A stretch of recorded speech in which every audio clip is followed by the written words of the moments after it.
ஒரு குட்டி கதை மாதிரி ஒரு ஆட்டோக்காரர் ஒரு கர்ப்பிணி பெண்ணை ஆட்டோல ஏத்திக்கிட்டு ஹாஸ்பிட்டலுக்கு போறாங்க. பெரிய மழை பெஞ்சுக்கிட்டு இருக்கு. அப்ப அவர்கிட்ட இருந்த அந்த கொடைய அந்த கர்ப்பிணி பெண்ணை கிட்ட கொடுத்துட்டு இதை எடுத்துக்கிட்டு போமா அப்படின்னு சொல்றாங்க.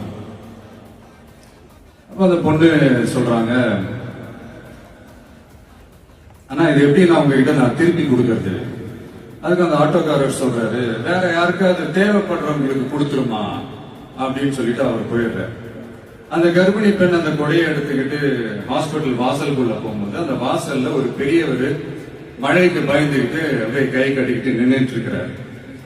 அந்த கர்ப்பிணி பெண் அந்த கொடைய அந்த பெரியவர்கிட்ட கொடுத்து, ஐயா இதை எடுத்துட்டு போங்க ஐயா அப்படின்னு சொல்றாங்க. அதுக்கு அந்த பெரியவர் இதே மாதிரி கேட்கிறாரு, அம்மா நீங்க யாருன்னு எனக்கு தெரியாது, எப்படிமா இந்த கொடையை நான் திருப்பி உங்ககிட்ட கொடுக்கறது?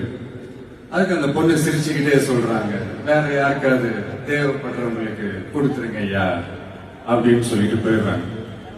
உடனே அந்த பெரியவர் கொடையை எடுத்துக்கிட்டு பஸ் ஸ்டாப்புக்கு வராரு. பஸ் வருது, ஏறி போகும்போது அங்க பாக்குறாங்க ஒரு பூக்கார அம்மா பூவை வச்சுக்கிட்டு ஒரு அட்டையை இப்படி மழைக்காக புடிச்சுக்கிட்டு உட்கார்ந்துட்டு இருக்கிறாங்க.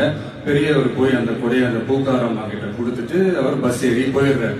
பூக்காரம்மா அந்த கொடையை எடுத்துக்கிட்டு வீட்டுக்கிட்ட வரும்போது அங்க ஒரு ஸ்கூல் படிக்கிற பொண்ணு பேக் எல்லாம் மாட்டிக்கிட்டு மழையில ஓடி வர்றாங்க.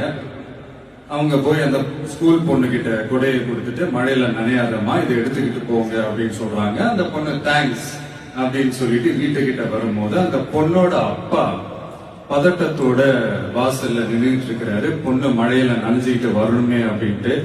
அந்த அப்பா வேற யாரும் இல்ல, அந்த ஆட்டோக்காரர்.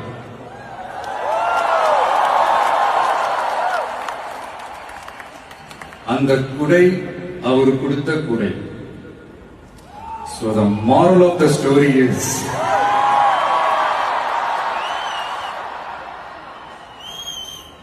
முடிஞ்ச வரைக்கும் எல்லாருக்கும் சின்ன சின்னதா ஒரு நல்லது, சின்ன சின்னதா ஒரு ஹெல்ப் அது செஞ்சு இருந்து பாருங்க. லைஃப் ஒரு மாதிரி ஜாலியா இன்ட்ரெஸ்டிங்கா இருக்கும். ஒரு ஃபேமஸ்